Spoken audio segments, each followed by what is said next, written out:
Innal hamdalillah nahmaduhu wa nasta'inuhu wa nastaghfiruh wa na'udzu billahi min syururi anfusina wa sayyiati a'malina. May yahdihillahu fala mudilla lahu wa may yudlil fala hadiya lahu.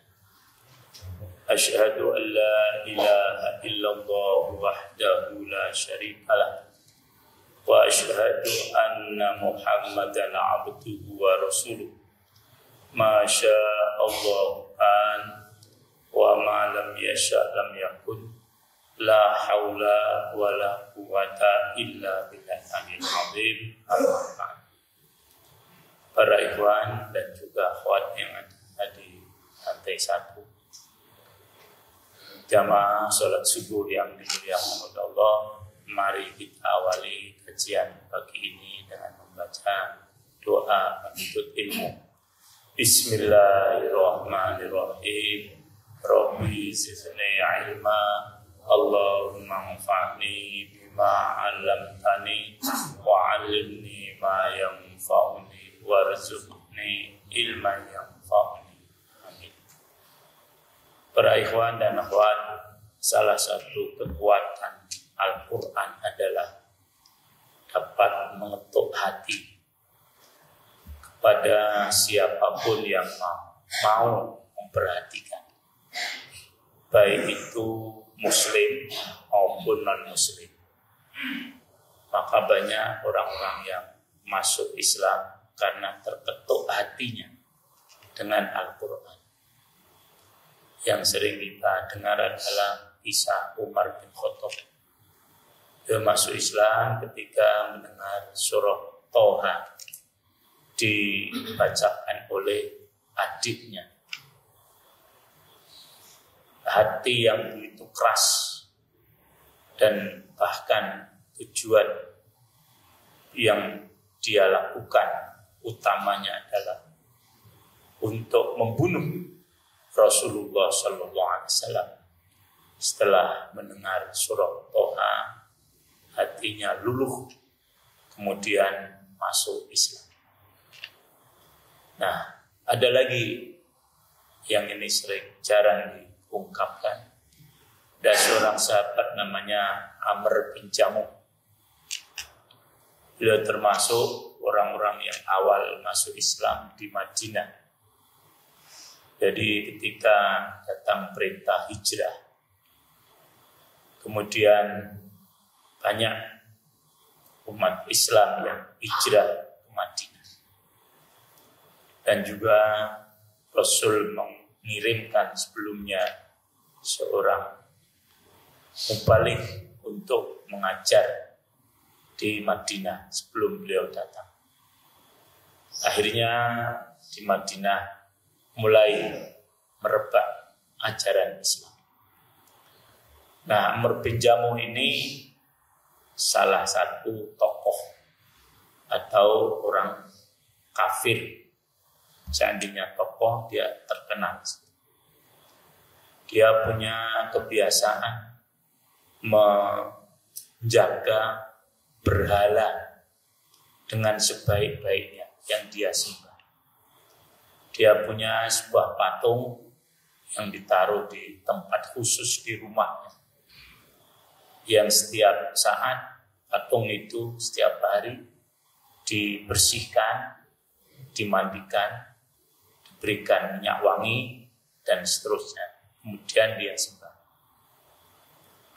Nah, Islam mulai menyebar di Madinah. Ada beberapa anak muda yang karena semangatnya, dia tahu kebiasaan Amr bin Jamuh ini. Malam-malam mereka, termasuk pemuda yang namanya Mu'ad bin Jabal, nanti akan jadi tokoh besar, masuk ke rumah Amr bin Jamuh. Dia masuk ke rumah dengan mencari-cari celah, yang memang maksudnya ingin mencuri berhala. Betul. Kemudian diambil berhalanya, kemudian dia buang ke tempat sampah. Pagi-pagi Amr bin Jamuh mau menyembah, loh, berhala saya kok hilang, kemana? Dia cari, ketemu di tempat sampah bersama atau campur baur dengan kotoran-kotoran. Memang tempat itu pembuangan sampah orang Madinah atau Yasrib. Diambil, dicuci, dibersihkan, dan seterusnya. Beri minyak wangi. Kembali, taruh lagi di tempatnya. Kemudian dia sembah. Nah, anak-anak muda ini inisiatif ya, bukan diajar, disuruh Rasulullah ya. Rasul saat itu masih di Mekah. Dan ini dalam kondisi masyarakat heterogen semacam ini, saya tidak menganjurkan ya. Nanti terus anak-anak Subhan pergi ke gereja, patungnya di, nah itu saya lagi salahkan. Ini kisah saja, karena belum sampai nanti kisah. Nah, kemudian oleh anak-anak malam-malam diambil lagi, dibuang lagi tempat sampah, dicari, loh kok di sini lagi? Nah, kemudian diambil lagi, dibersihkan lagi, diberi minyak wangi, macam-macam, tempatkan tempat. Nah, anak-anak ikuti terus, anak, loh kok masih ada? Wah, ini perlu diberi pelajaran lagi. Diambil lagi hari ketiga. Nah, ambil jangan dicolot ya Pak Mardiono, nanti pulang hancurkan patung Yesus, payah saya yang disalahin. Kita ulang lagi, kalau Pak Mardiono hancurin salib salah sendiri ya, jangan bilang disuruh imam ya. Nah, terus oleh anak-anak diambil lagi, dibuang lagi. Lah, Amr bin Jamuh memberitahu, Allah paling di tempat sampah, diambil lagi. Kemudian, tapi dia jengkel juga, kok diambilin terus, yang ambil siapa juga nggak tahu. Maka akhirnya dia bersihkan dan dipersenjatai. Patung tadi dikalungi pedang. Dia bilang begini, nanti kalau kamu ambil lagi lawan ya. Dia ambil lagi lawan. Nah, itu lucunya orang-orang penyembah berhala semacam itu. Lawan ya. Nah, anak-anak muda, sekarang dikasih pedang. Nah, diambil lagi. Kemudian Amr bin Jamuh berpikir, loh, ini membela diri saja nggak bisa, apalagi membela saya. Nah, akhirnya siapa ini yang ambil? Nah, anak-anak rupanya mulai tahu kalau ada perubahan kepercayaan. Nah, ini udah mulai percaya. Kemudian datang anak-anak tadi, ada Pak, selama ini yang ambil kami. Loh, kamu tuh? Dia nggak marah, ya itu. Loh, kamu ambil? Ya seperti yang Bapak rasakan sekarang ini. Dan itu berhala yang Bapak sembah, ngelindungi dirinya aja nggak bisa. Dan Bapak kasih apa tadi? Pedang, udah diberi pedang, tak ambil, tak buang, nggak ada perlawanan. Loh, kok begitu disembah? Wah, benar juga. Kalau gitu saya mau masuk Islam. Tapi entar dulu. Terus ditawar.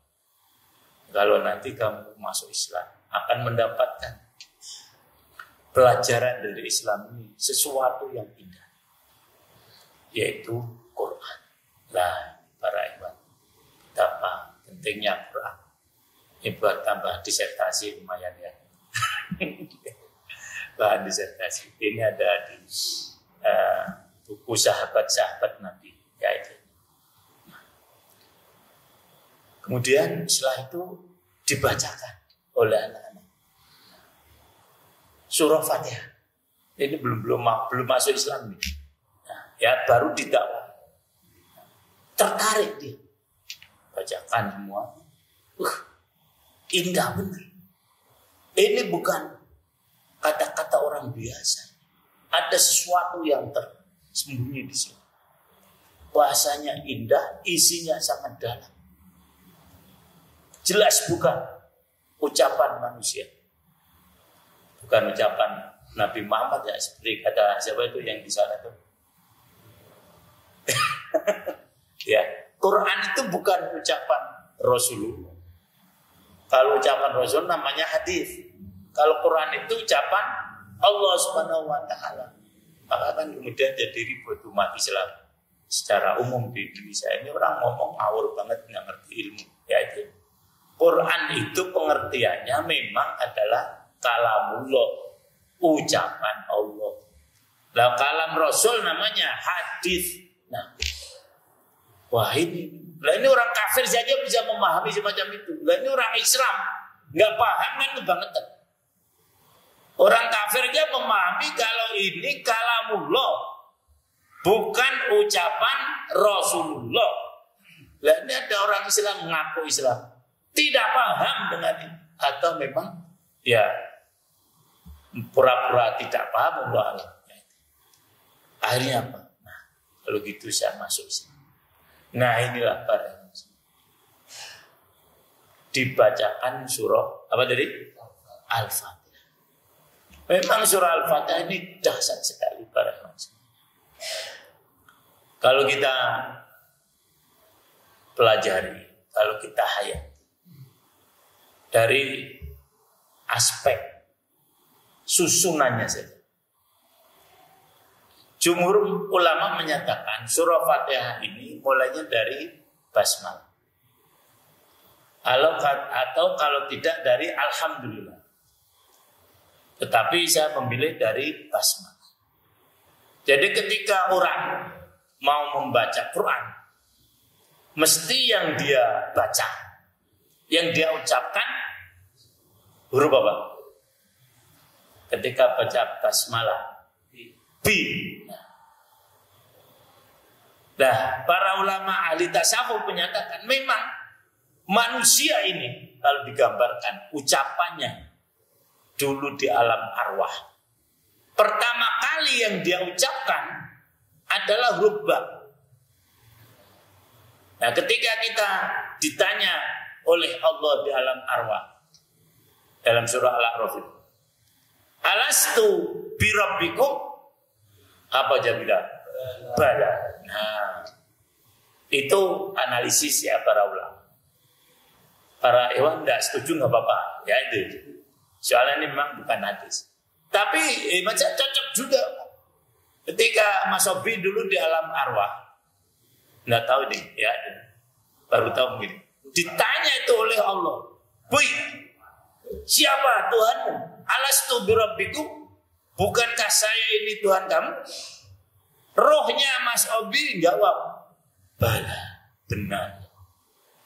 Bukan hanya Mas Obi, semua loh, manusia di alam arwah ditanya oleh Allah. Sampai pun Donald Trump. Nah, tanya, Donald Trump, siapa?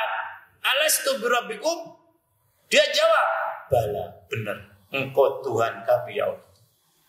Sampai pun Fir'aun, mohon maaf ya, contohnya didampingkan dengan Trump dan Fir'aun, berarti bukan berarti masuk bisa sama dengan ini, bukan. Ini kalau ini yang baik, ini yang baik itu maksudnya ya.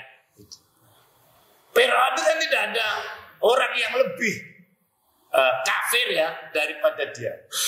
Tidak ada manusia yang mengaku dirinya Tuhan. Seluruh manusia sejak dalam arwah, sejak manusia diciptakan di muka bumi diturunkan sampai nanti kiamat, nggak ada orang yang mengaku dirinya sebagai apa? Tuhan secara terang-terangan. Ana rabbukumul a'la, kata Fir'aun. Saya ini lah Tuhan kamu yang paling tinggi. Sebetulnya rakyatnya tahu, lawang gitu kok ngaku Tuhan. Dalam hatinya tahu, tapi mau ngomong gitu takut. Nah, ya. Orang Mesir tahu kalau ini bukan Tuhan, ini manusia. Wong kemarin saya tahu lahirnya. Mungkin yang tua-tua kan gitu. Teman sebayanya, wong ini dolanan karo aku, oya-oyaan kan gitu kan. Sebetulnya tahu mereka itu kalau itu bukan Tuhan. Tapi pertama karena takut, Kalau berani mengatakan saya bukan Tuhan, awas ya. Yang kedua, karena ingin dapat fasilitas. Nah, ini biasanya gitu itu. Kamu berani mengatakan dia bukan, tak pecat kamu. Takut. Ya memang benar engkau Tuhan. Ngawur banget. Padahal dia dulu si Firaun ini katakan, bukankah saya ini Tuhanmu? Ya, benar. Nah, itulah para. Nah, sekarang mari coba kita hayati surah Fatihah ya.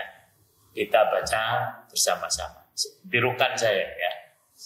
Saya nanti para hewan dapat ijazah dari saya. Ijazah ya, bukan sanad ya, ijazah. Artinya apa?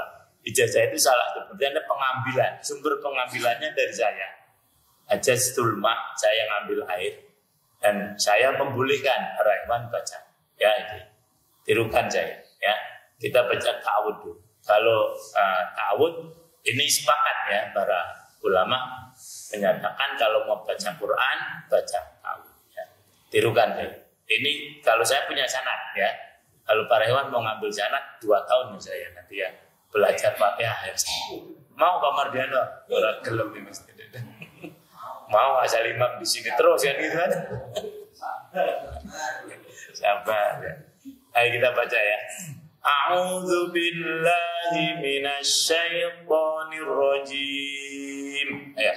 A'udzu billahi minasy syaithanir rajim. Lalu baca to baca dengan ta dikasih o. Nah, syaito ada penekanan sedikit.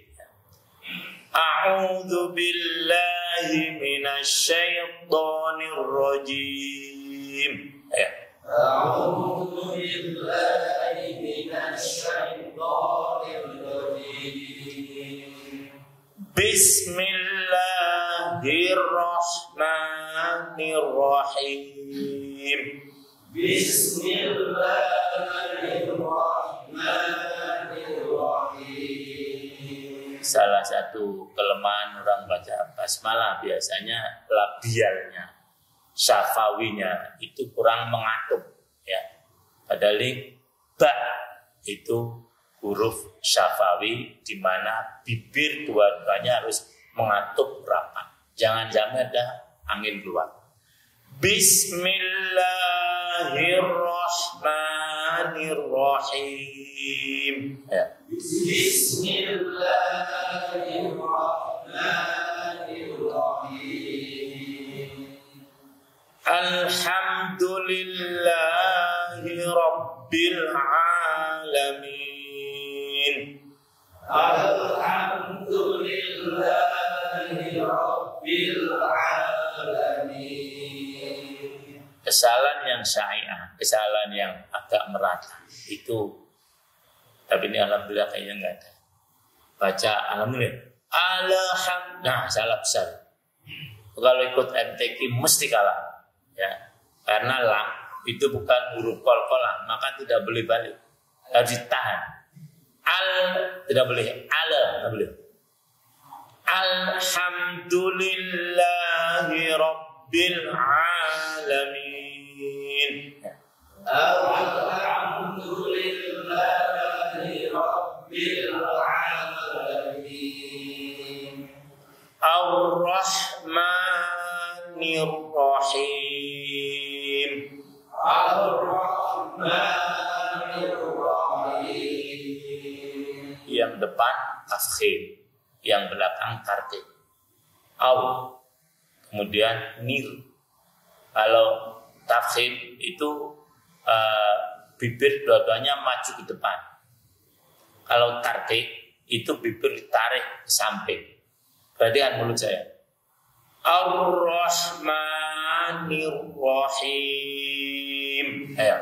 Ar-Rahmanir Rahim. Maliki yaumiddin. Maliki yaumiddin. Imam Asim membedakan Maliki pada surah Fatihah dengan Maliki pada surah Anas. Ya, Kalau di surah An-Nas dibaca qasar pendek. Maliki. Nah, kalau dibaca Fatihah di surah Fatihah dibaca mat. Maliki punya pengertian berbeda. Dan para ulama belum selesai membahasnya sampai sekarang. Mana yang lebih baik, Maliki atau Maliki? Masing-masing punya alasan dan logis. Kalau Maliki artinya raja. Kalau Maliki artinya pemilik. Berkembang diskusi mereka, diskursus mereka. Lebih kuasa mana antara pemilik dengan raja? Pak Manto lebih kuasa mana? Walaupun Bapak punya HP, kalau saya bilang saya raja, bawa sini HP-nya. Lihat pokoknya saya raja kok, nggak mau tahan kamu, bukan itu. Nah, keributannya di situ. Lah ya, kalau menurut Pak Manto lebih kuat pemilik punya saya kok. Tapi menurut Allah enggak, pemilik kuat raja. Oh, seperti apa kalau dia rakyat harus mau? Nah, jadi rumah siapa? Rumah siapa? Kalau rajanya bilang keluar, mau saya gunakan untuk jalan, berani. Enggak itu ya. Apa? Alah soal itu saya nggak ngerti lah. Saya digowo-gowo aja bahas politik pusing. Ya, jadi itulah diskursus ini nggak selesai. Artinya mau baca panjang silakan, mau baca pendek silakan. Bukan hanya dari soal artinya, soal jumlah huruf. Lah, Maliki dengan Maliki, banyak hurufnya. Maliki berapa hurufnya? Hitungan 4. Ulama itu sampai sebetulnya telitinya. Nah, kalau Maliki hurufnya, lah, baik mana berarti? Ayo, kan tadi dia baik yang 4 lah. Awang huruf kalau Quran kan tiap satu huruf dapat apa? 10. Nah, itu. Tapi Rasulullah supaya gaji. Apa? Nah ini berarti yang setuju ini nggak apa-apa. Ya. Kalau para ulama nggak begitu. Lah kalau boleh, kan gitu. Yang 3 kenapa harus milih 4? Nah, gitu kan. Praktis kan? Itu. Dan tambah lagi menurut Al-Farabi, ulama besar ya Al-Farabi. Nah itu apa? Ada maksudnya 4 atau sana. Ya, jadi itulah betapa para ulama itu telah memberikan contoh pada kita. Kalau masalah begini, nggak usah diributkan. Semuanya punya alasan. Ya, tidak usah disatukan. Kita sama dalam perbedaan. Kalau bukan masalah-masalah yang prinsip ya. Jadi tadi kalau karena sanad saya ini pendek, saya tidak mengajarkan panjang. Kalau kesannya panjang atau pendek ya. Maliki yaumiddin. Ayo. Maliki yaumiddin. Iyyaka na'budu wa iyyaka nasta'in. Iyyaka na'budu wa iyyaka nasta'in. Kelemahan di sini 2. Biasanya kekurang tepatan membaca K atau ada panjangnya sedikit. Iyyaka nah salah. Yang kedua wa. Wawu fathah wa apa wa. Wa. Jadi iyyaka na'budu wa sudah selesai di sini ya itu.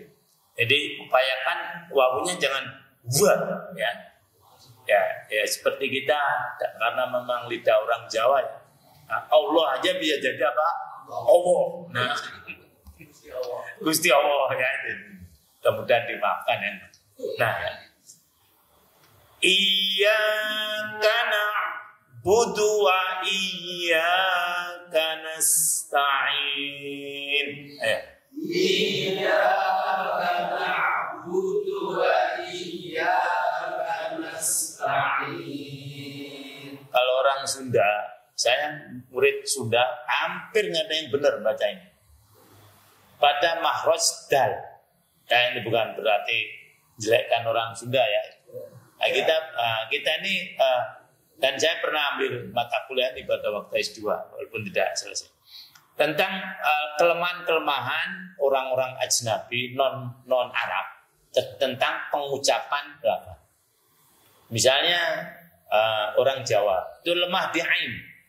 Rabbil ngalamin, teman-temannya wali itu gitu. Nah, ya gitu. Nah, orang timur to ya. Nah, to nggak bisa. Ya itu. Nah, orang Padang, mohon maaf, dengan orang Sunda dal. Nah, dinas, nah salah itu. Enggak ada. Kalau jadinya dal, nggak bisa. Guru saya salah satunya itu orang Padang. Ibu Adijah Nasution. Saya tanya, Bu, boleh nggak Bu? Saya orang Jawa baca ain yang ikuti logat saya lah orang Jawa. Ibu orang Batak, ini pasti orang Batak. Udah ikut orang Batak aja dal. Oh nggak bisa. Yang jadi ukuran itu MTQ. MTQ itu kan sukunya macam-macam. Tapi ada patokannya. Nggak boleh, karena peserta nomor 2 orang Batak boleh baca ihdi, nggak bisa. Nah, semerawut akhirnya. Nah ini perlu kesatuan. Nah, makanya alhamdulillah ada ulama tajwid. Tidak ada ilmu yang untuk membaca sesuatu yang lebih untuk memperbaiki bacaan kecuali ilmu baca Quran. Namanya ilmu apa? Tajwid. Kalau hadis nggak perlu. Ya, misalnya tadi. Kalau Quran kan ada tajwidnya, ihdinas siratal mustaqim. Nah kalau baca hadis nggak perlu pakai tajwid. Nah, misalnya mau katakan la yashrobanna ahad, nggak usah pakai guna, nggak usah.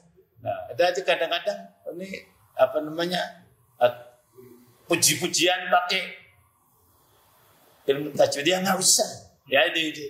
Yang pakai tajwid itu apa? Al-Quran. Nah, kemudian juga adzan, nggak perlu terlalu pakai tajwid ya.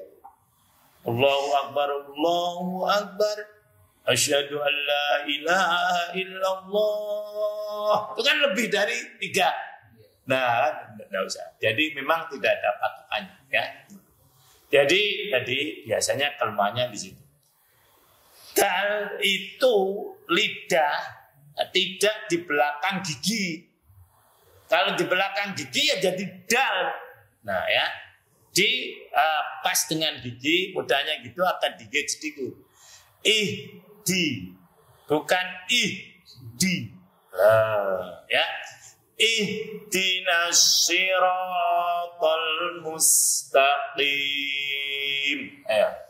Ihdinas siratal mustaqim. Siratal ladzina an'amta 'alaihim. Ya. Siratal ladzina an'amta 'alaihim. Kelemahan yang rata-rata adalah baca an'amta. An'am, itu salah. Ya itu. Tidak boleh an'am, enggak boleh. Ya, harus direm istilah guru saya. Jangan sampai memantul. Siratal ladzina an'amta 'alaihim. Ayo. Siratal ladzina an'amta 'alaihim. Ghairil maghdubi 'alaihim waladdallin.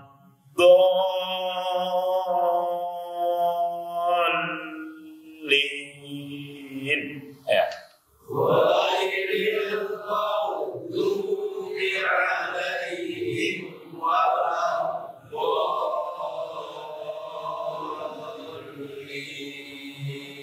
Nah, ya, jadi dotnya dipanjangkan tapi ada tasdidnya.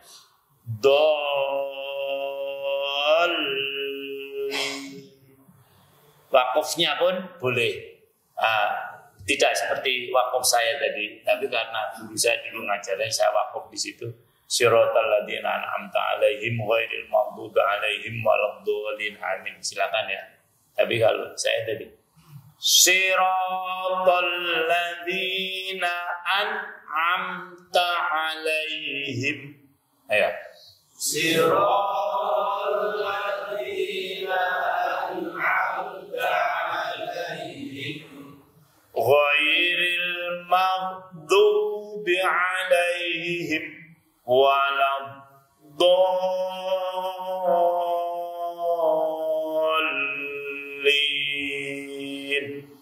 ghairil maghdubi 'alaihim waladdallin.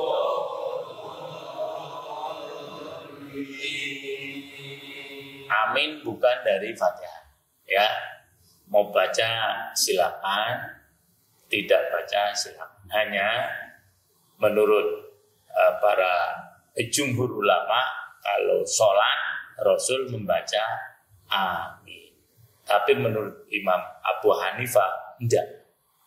Jadi Rasul membaca waladdallin. Udah makmum tidak boleh baca apa? Amin. Karena Rasul tidak pernah, tidak baca, tidak pernah baca amin. Ini istilah ya itu. Jadi kalau ada orang nggak baca amin, itu orang-orang di Cina, ya itu. Saya sholat di sana nggak ada dengar amin, nggak ada. Ya itu. Allah. Nah, para ikhwan, itulah kalimatnya. Sekarang kita coba lihat isinya, ya sampai jam 6 nanti ya. Mohon agak sabar. Nah, kita lihat dari perspektif tanasubul ayat waswa. Jadi Al-Quran ini setiap ayatnya punya korelasi dengan ayat yang lain. Namanya tanasub, korelasi antara ayat dan surah. Setiap surah punya tanasub, punya keterkaitan dengan surah yang lain yang sesudah. Urut-urutan. Nah, ini memang ilmu kalau dalam kajian ilmu tafsir namanya ilmu yang paling latif dalam ilmu tafsir. Yang paling lembut dan perlu kehati-hatian. Rata-rata istihad memang para ulama, ya gitu. Nah, bagaimana tanasubnya? Pertama kita oleh Allah Subhanahu wa taala diajarkan agar kita memulai segala sesuatu itu dengan namanya Bismillahirrahmanirrahim. Nah, sesuatu pekerjaan bisa dilakukan karena semata-mata kasih sayang Allah Subhanahu wa taala. Ini harus dihayati. Jadi Pak Mardiono datang ke Masjid Al-Hikmah ini karena kasih sayang Allah. Bukan karena punya motor, bukan karena punya kaki, bukan. Ini semata-mata kasih sayang Allah Subhanahu wa taala. Ini yang orang pada lupa. Merasa ini karya saya, ini karya enggak. Semuanya karena kasih sayang Allah. Karena kita mendapatkan kasih sayang Allah sebagai satu hal yang sangat prinsip dalam hidup ini, maka kita kemudian memuji Allah. Maka setelah itu apa? Alhamdulillahirabbil alamin. Nah, ya. Nah, jadi segala puji bagi Allah yang memelihara alam semesta.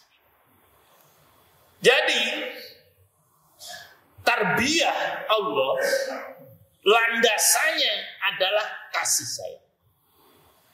Jadi pendidikan atau pemeliharaan dari Allah itu alasannya landasannya kasih sayang. Kasih sayang itu apa? Yang dalam bahasa Arabnya rahmat. Keinginan untuk berbuat baik pada orang lain. Itu rahmat. Ya misalnya, Mas Sobi bangunkan anaknya. Bukan karena ingin nanti kalau saya tidur dibangunkan, enggak. Karena kasih saya. Nak, bangun. Enggak ada unsur yang lain. Nah, kemudian dilanjutkan ada para ulama memberikan kebaikan pada orang lain tanpa mengharap balasan kebaikan itu kembali pada dirinya. Itu namanya rahmat. Seperti saya ngajar. Mohon maaf. Ini karena saya ingin para hewan ini lebih baik. Mohon maaf ya, keinginan saya. Dan saya tidak berpretensi, tidak berharap hewannya kemudian gantian ngajar saya, enggak. Itulah rahmat. Nah, kalau saya ngajar di kelas, mesti saya tulis dulu basmalah. Dan saya sampaikan pada mahasiswa, saya ngajar kalian itu bukan semata-mata karena tugas. Bukan karena semata-mata saya ini dosen, kemudian untuk dapat gaji. Tapi karena saya sayang pada kalian, supaya kalian menjadi lebih baik dari sebelumnya. Maka kalau berangkat dari ini, seorang guru mesti persiapan maksimal. Jangan sampai mahasiswa atau siswa mengikuti pelajaran kita, tetapi tidak ada value added-nya, tidak ada tambahnya. Masih ada bilang, kalau ini nanti mata kuliah saya tidak membawa nilai tambah bagi kalian, silakan tidur aja. Nanti tak kasih nilai. Daripada kamu di depan kelas gini. Loh. Berat loh itu 90 menit. Dan kalau 3 SS kan gitu. Suruh diam gitu. Nah, maka biasanya kalau saya ngasih kuliah, maaf, tak tanya dulu. Kalau dia sudah bisa, udah kamu nggak usah kuliah. Tapi kalau belum bisa, tak pilih mau ikut atau mau terus. Ikut Pak, saya belum bisa Pak. Nah, jadi karena kasih sayang kita ingin berbuat baik. Nah, Allah Subhanahu wa taala memberikan kepada kita semuanya pembimbingan, pemeliharaan. Itu karena Allah ingin kita ini menjadi baik. Maka karena kita oleh Allah Subhanahu wa taala sudah diberi kasih sayang, maka kita mengucapkan apa tadi? Alhamdulillahirabbil alamin. Nah, tarbiyah Allah itu garis besarnya 2, yaitu pertama tarbiyah khalqiyah, yang kedua tarbiyah syar'iyah. Ngerti Pak Mardiano? Terus syariah, syariat ya itu. Nah, apa contohnya khalqiyah? Contohnya Allah memberikan kasih sayang kita berupa apa? Khalqiyah. Contohnya apa? Terus? Pak Mardiano, kalau itu syariah, berarti harus tetap ngaji, nggak boleh pulang dulu ya. Pak Mardiano dikasih mata 2, loh, lah kok nggak 1 apa 3 gitu loh, supaya lebih baik. Kasih hidung, lubangnya berapa? Lah kok ngadepnya ngisok tengah ini. Repot kan? Itu khalqiyah. Allah memberikan pada kita pemeliharaan penciptaan. Nah, itu tidak akan sempurna kalau tidak Allah mengirimkan, menurunkan syariat. Kalau sudah baik khalqiyahnya, tapi syariatnya tidak baik, mesti jadi nggak karuan. Contoh orang-orang barat sekarang. Mereka kan cakep-cakep. Mayoritas ya. Nah, macung-macung, jarang yang pesek itu enggak ada. Kata orang memang Allah kan menciptakannya dari barat. Nah, yang dari timur jangan kebagian ya. Katanya gitu nih, ngawur juga.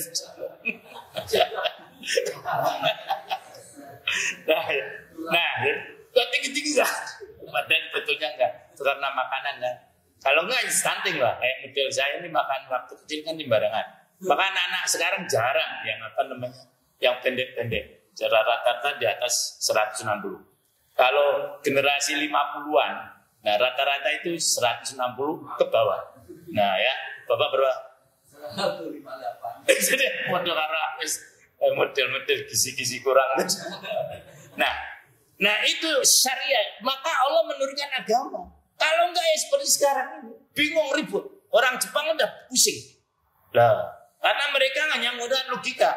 Kekurangan penduduk. Lah, yang banyak orang tua, lah kemudian tenaga kerja makin jarak. Maka banyak kan kemudian impor. Nah, TKI dari Indonesia. Untung orang Indonesia ini akan daplek-daplek, suruh KB nggak mau. Nah, loh betul loh. Karena KB ini kalau sukses ya, itu sekarang banyak SD yang tutup. Nggak dapat murid. Nah, untuk Mas Hobi nggak mau KB, yang nggak mau Jadi ya ada yang mau, ada yang enggak. Nah, jadi syariah dituntun dengan syariah.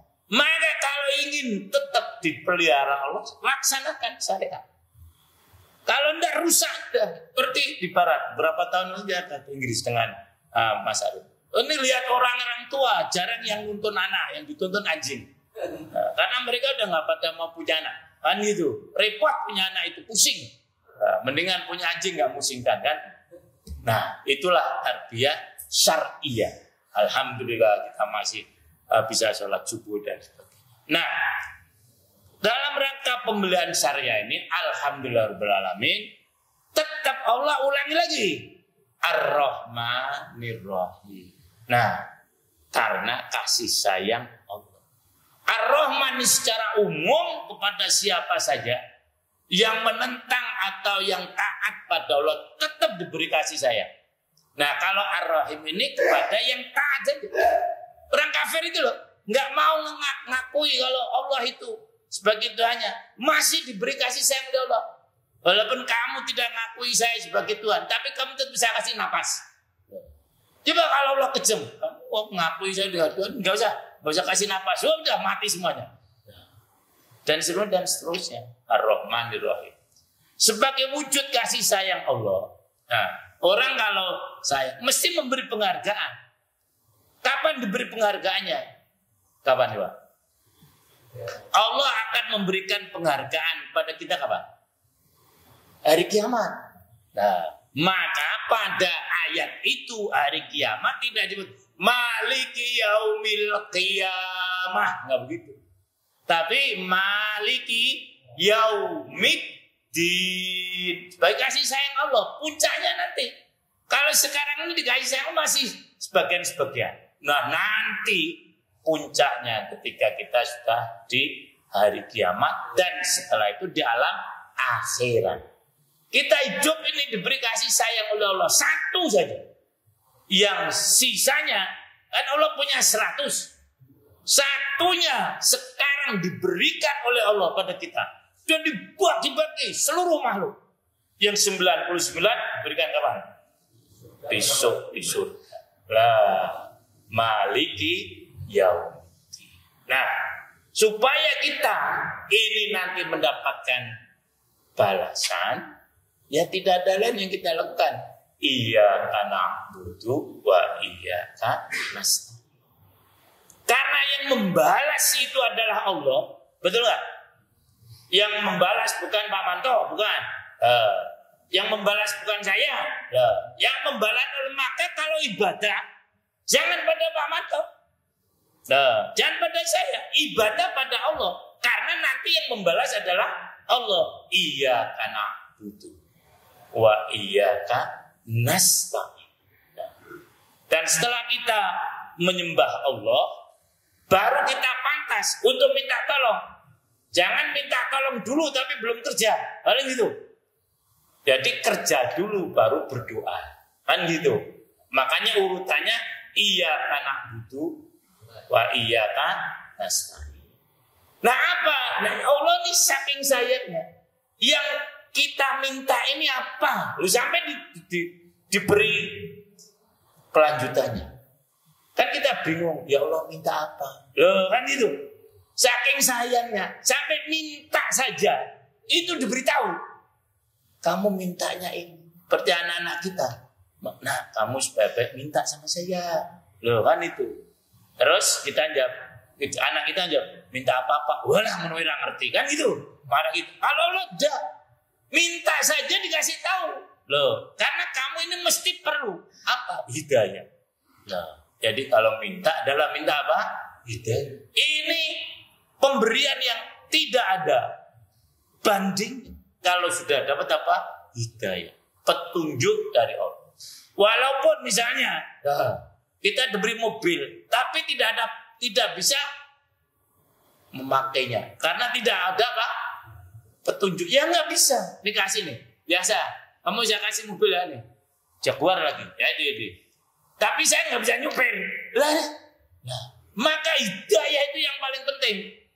Oleh karena itu minimal 17 kali kita minta petunjuk dari Allah. Pernah nyasar nggak? ke sebuah kota nyasar. Susah nggak? Susah. Ini baru nyasar di sebuah kota. Apalagi nyasar nanti di akhirat kayak apa? Nah, supaya tidak nyasar, Allah kasih petunjuk. Ihdina. Nah, apa? Sirotol mustaqim. Nah, supaya tidak nyasar, itu minta petunjuk berupa sirotol mustaqim. Nah, kita nggak tahu kalau nggak diberitahu Allah. Sirotol mustaqim itu apa? Loh, ini kelanjutannya cuma itu. Kalau di sirotol ladzina an'amta alaihim, yaitu jalan orang-orang yang telah Engkau beri nikmat. Siapa yang diberi nikmat? 4 orang, seperti dalam surah An-Nisa. Minan nabiyyin wasiddiqin wasyuhada, terakhir apa? Wassolihin. Nah, inilah yang harus kita jadikan pegangan supaya kita tetap dalam sirotol mustaqim. Jangan, lah ini lawannya. Jangan yang 2 ini. Yang 2 siapa? Wairil maghdubi alaihim waladhdallin. Bukan jalannya orang yang dimurkai. Rata-rata orang-orang para ulama menyatakan adalah jalannya orang Yahudi. Waladhdallin, orang yang sesat, yaitu orang Nasrani. Tapi justru ini yang sekarang banyak dijadikan sebagai jalan pegangan. Contohnya masalah ekonomi. Nah, ya ini, tapi orang sudah mulai sadar. Tidak pernah ada model riba itu membahagiakan. Enggak? Nah, kemarin tak share tuh pendapat salah seorang ahli ekonomi yang pernah mendapat hadiah Nobel. Kalau dunia ini ingin selamat, maka bunga bank harus diturunkan sampai 0% untuk tidak menyatakan supaya tidak ada bunga. Jadi tidak pernah ada model riba membahagiakan, membahayakan jelas. Waktu itu menantang Allah, mengajak perang. Lah ini orang mengajak perang. Jadi ngumumkan perang, mana ada mungkin manusia mengalahkan Allah, nggak ada mungkin. Nah, ini dalam perspektif ekonomi, dalam perspektif kemasyarakatan, dia diberi oleh Allah jalan. Ikuti jalan para nabi. Apa jamaah? Nah, bukan tafaruk berperkah-perkah, bukan. Nah, kalau itu yang kamu ikuti, selamat mesti. Nah, dan yang lain. Ya. Dahulukan hati daripada pemikiran. Orang-orang lebih banyak mendahulukan apa? Ya rusak. Sampai Quran diberi hermeneutisme. Belajar Quran. Ini penutup. Itu seperti belajar kitab-kitab yang lain. Berangkat dari ketidakpercayaan. Orang-orang Nasrani, orang Kristen di Barat, kalau belajar Injil, itu tidak percaya dulu. Setelah nanti terbukti baru percaya. Nah, ini ditarik untuk mempelajari Quran. Ini kan jadi kebalik. Jadi jangan percaya dulu dengan Quran sebelum terbukti. Ya rusak lah. Ini jalannya orang Kristen dipakai oleh orang Islam. Makanya tadi Allah menyatakan, ihdinas sirotol mustaqim sirotol ladzina an'amta alaihim ghairil maghdubi alaihim waladhdallin. Mudah-mudahan kita terus dapat mengambah dan mengikuti jalan-jalan orang-orang yang diberi nikmat oleh Allah Subhanahu wa taala, dan kita dijauhkan dari jalan-jalan orang-orang yang dimurkai oleh Allah dan sesat kesesatan. Demikian para ikhwan jazakallahu khairan beradanya. Mari kita akhiri dengan baca kafaratul majlis. Subhanakallahumma wa bihamdika asyhadu an la ilaha illa anta astaghfiruka wa atubu ilaik. Assalamualaikum warahmatullahi wabarakatuh.